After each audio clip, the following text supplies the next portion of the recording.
Hello, welcome back. Last video session में हमने linear programming में डिस्कस किए थे कि इनइक्वालिटीज क्रिएट कैसे की जाती हैं, राइट। हमने एक ग्राफ बनाया था एंड उसमें हमने less than, more than, close area and open area, right, close half area and open half area, इसके बारे में हमने डिस्कस किया था। आज हम लीनियर प्रोग्रामिंग में अपने कॉन्सेप्ट को आगे कंटिन्यू करेंगे एंड हम समझते हैं कि लीनियर प्रोग्रामिंग का नेक्स्ट टॉपिक जो है ऑब्जेक्टिव फंक्शंस के बारे में, वो होता क्या है। देखिए, नेक्स्ट टर्म हमारी लीनियर प्रोग्रामिंग में आती है अबाउट ऑब्जेक्टिव फंक्शन। ठीक है, हमने लास्ट टाइम इनइक्वालिटीज के बारे में समझा था कि इनइक्वालिटीज क्या होती है। जब भी हमारी equation less than, more than में आ जाती है तो वो इक्वेशंस हमारी इक्वेशंस या इनइक्वालिटीज या फिर कंस्ट्रेंट्स भी हम उनको बोलते हैं। बट अभी लीनियर प्रोग्रामिंग में हमने एक और फंक्शन के बारे में पढ़ना है, that is objective function. Objective function होता क्या है?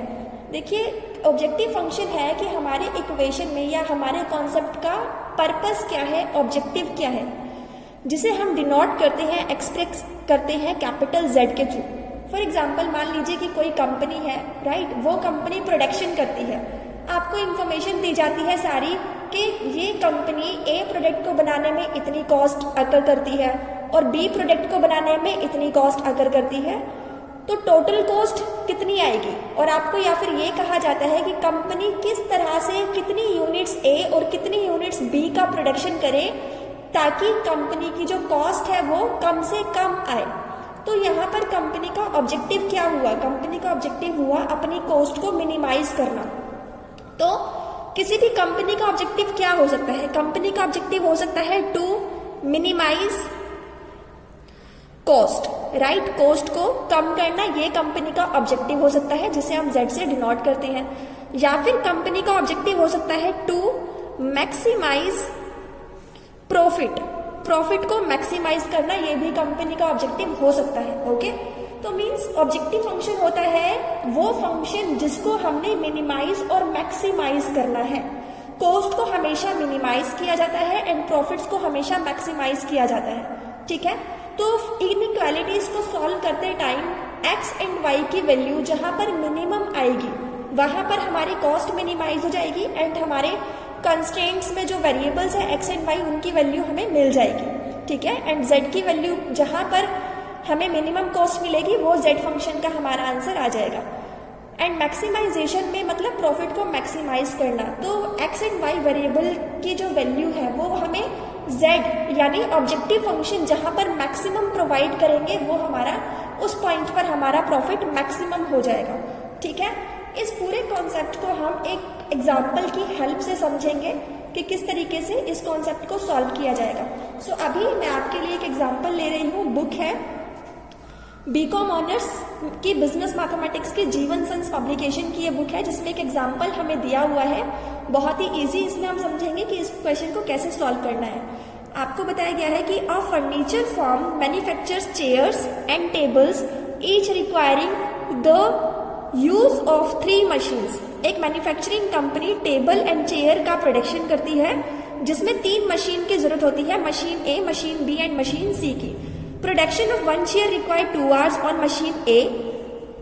एक चेयर का प्रोडक्शन करने के लिए मशीन A को 2 आवर्स लगते हैं एंड एक चेयर का प्रोडक्शन करने के लिए मशीन B को 1 आवर का टाइम लगता है एंड मशीन C को भी 1 आवर का ही टाइम लगता है।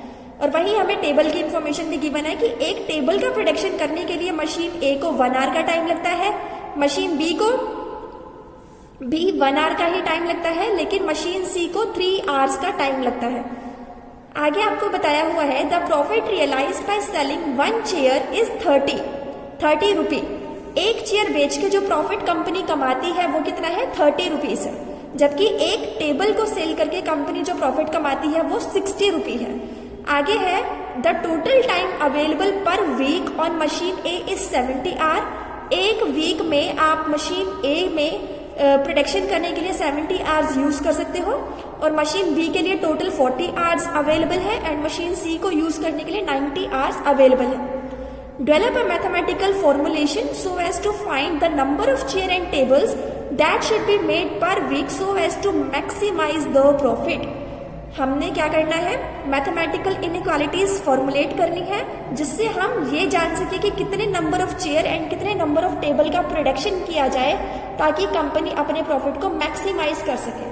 तो देखिए इस क्वेश्चन में हमारा जो ऑब्जेक्टिव फंक्शन है, जो मैंने आपको एक्सप्लेन किया कि ऑब्जेक्टिव फंक्शन होता है जिसे कंपनी को मिनिमाइज या मैक्सिमाइज करना होता है। तो यहाँ पे इस कंपनी का ऑब्जेक्टिव फंक्शन क्या हुआ, प्रॉफिट को मैक्सिमाइज करना। ओके, तो हम सबसे पहले एक टेबल बनाएंगे एंड उसकी हेल्प से इस क्वेश्चन को सिंपल फॉर्म में कन्वर्ट करेंगे। तो देखिए आपकी बुक में किस तरीके से ये टेबल बनी हुई है आगे सॉल्यूशन में।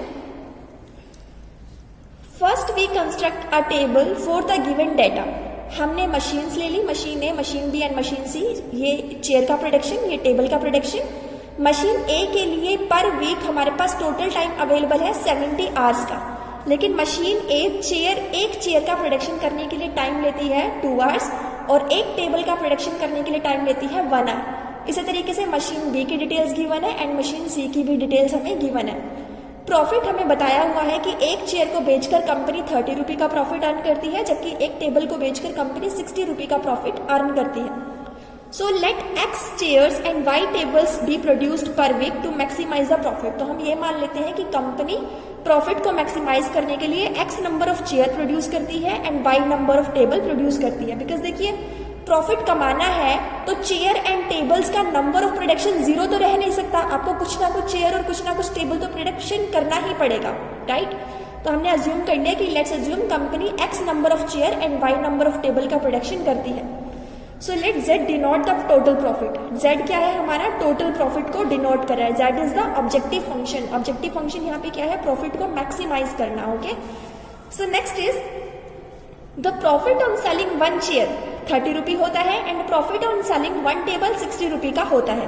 थर्स the total profit on selling X number of chair and Y number of table will be 30X multiply 30X plus 60Y, right. तो देखिए अगर कंपनी को एक चेयर पर 30 रुपए का प्रॉफिट होता है तो कंपनी को X नंबर ऑफ चेयर पे कितना प्रॉफिट होगा, 30X का। टोटल प्रॉफिट कैसे निकलेगा, जब आप चेयर का प्रॉफिट और टेबल पर होने वाला प्रॉफिट दोनों को ऐड कर दोगे तो टोटल प्रॉफिट आपका आ जाएगा। अब टेबल पर कितना प्रॉफिट कंपनी कमाती है, अगर हम Y नंबर ऑफ टेबल्स बना रहे हैं और एक टेबल पर हमें 60 रुपये का प्रॉफिट हो रहा है, सो इसका मतलब कंपनी को टेबल्स पर 60Y का टोटल प्रॉफिट होगा। तो फाइनली चेयर्स एंड टेबल्स दोनों को मिलाकर टोटल प्रॉफिट कंपनी कितना कमाती है, means Z is the objective function, profit को मैक्सिमाइज करना है। तो Z की इक्वेशन हमारी बनेगी 30X प्लस 60Y। अब हमने इक्वेशंस बनानी है मशीन ए के वर्किंग आवर्स की एंड मशीन बी और सी के वर्किंग आवर्स की, कि ये कितना प्रोडक्शन करते हैं। तो अगर मशीन ए एक चेयर बनाने में 2 आवर्स का टाइम लेती है तो ये X नंबर ऑफ चेयर बनाने के लिए 2X आवर लेगी, राइट। वहीं अगर मशीन ए एक टेबल बनाने के लिए 1 आवर का टाइम लेती है तो machine A Y number of table बनाने के लिए 1Y का टाइम लेगी। और मैक्सिमम टाइम जो हमें मिल सकता है मशीन ए को यूज करने के लिए वो 70 आवर्स है। इसका मतलब क्या है कि total number of chair and tables जो मशीन ए बनाती है उस पर लिया गया टाइम हमारा 70 आवर्स के बराबर हो सकता है या फिर इससे कम होगा, इससे ज्यादा हमारा नहीं हो सकता। तो ये हो गई है हमारी फर्स्ट लीनियर इनइक्वालिटी। इसी तरह से हम मशीन बी के लिए लीनियर इनइक्वालिटी क्रिएट करेंगे कि मशीन बी एक चेयर के प्रोडक्शन के लिए 1 घंटे का टाइम लेती है, तो ये machine B X number of chair के प्रोडक्शन के लिए 1X का टाइम लेगी, प्लस मशीन बी अगर एक टेबल के प्रोडक्शन में 1 आवर का टाइम लेती है तो machine B Y number of chair के प्रोडक्शन के लिए 1Y का टाइम लेगी। टोटल टाइम मशीन बी के लिए हमारे पास अवेलेबल है 40। तो मीन्स हम मशीन बी को प्रोडक्शन प्रोसेस में यूज करने के लिए 40 आवर्स से ज्यादा टाइम नहीं ले सकते।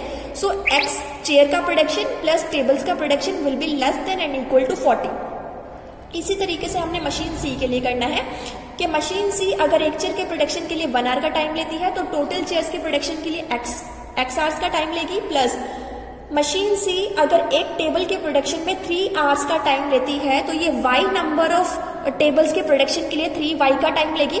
और टोटल चेयर एंड टेबल्स पर लिया गया टाइम हमारा 90 के इक्वल होगा या 90 से लेस होगा, इससे ज्यादा नहीं होगा, क्योंकि 90 आवर्स हमें ज्यादा से ज्यादा मिल सकता है मशीनरी को यूज करने के लिए। ये हमारी नेक्स्ट इनइक्वालिटी क्रिएट हो गई है। अब देखिए x क्या है हमारा, x is the number of chair produced. ये हमारा जीरो तो हो नहीं सकता, कुछ ना कुछ चेयर्स तो बनानी पड़ेगी, so x will be more than zero, right. x will be less than and equal to zero. या तो कंपनी सिर्फ y का प्रोडक्शन करके प्रॉफिट कमा ले, या कंपनी सिर्फ चेयर्स का प्रोडक्शन करके प्रॉफिट कमा ले, या कंपनी दोनों का प्रोडक्शन करके प्रॉफिट कमा ले। तो x will be more than and equal to zero, negative में नहीं जाएगा, लेस नहीं हो सकता, and y will also be more than and equal to zero. तो हमारे जो लीनियर इनइक्वालिटीज मैथमेटिकल फॉर्मुलेशन होते हैं वो हमने बना लिए हैं। This is the first linear inequality, 2x plus y less than equal to 70, then x plus y less than equal to 40, then x plus 3y less than equal to 90, then x is greater than and equal to 0 and y is also greater than equal to 0। साथ ही साथ हमारा जो z objective function है वो भी आ गया है 30x plus 60y का। आपको इस क्वेश्चन में सिर्फ मैथमेटिकल फॉर्मुलेशन करने के लिए ही बोला गया था, वो हमने इस एग्जांपल में देखा कि किस तरीके से करना है। ओके, सो इस तरह से आपको अगर और कोई क्वेश्चन मिलते हैं एक्सरसाइज के तो ट्राई करो कि कैसे हम मैथमेटिकल इनइक्वालिटीज को क्रिएट करेंगे और मैथमेटिकल फॉर्मुलेशन क्रिएट करेंगे। नेक्स्ट वीडियो सेशन में हम एक प्रैक्टिकल क्वेश्चन डिस्कस करेंगे, खुद से सॉल्व करके ट्राई करेंगे कि कैसे इस तरह के क्वेश्चंस को सॉल्व किया जाए। So for now take a revision and keep practice. Thank you.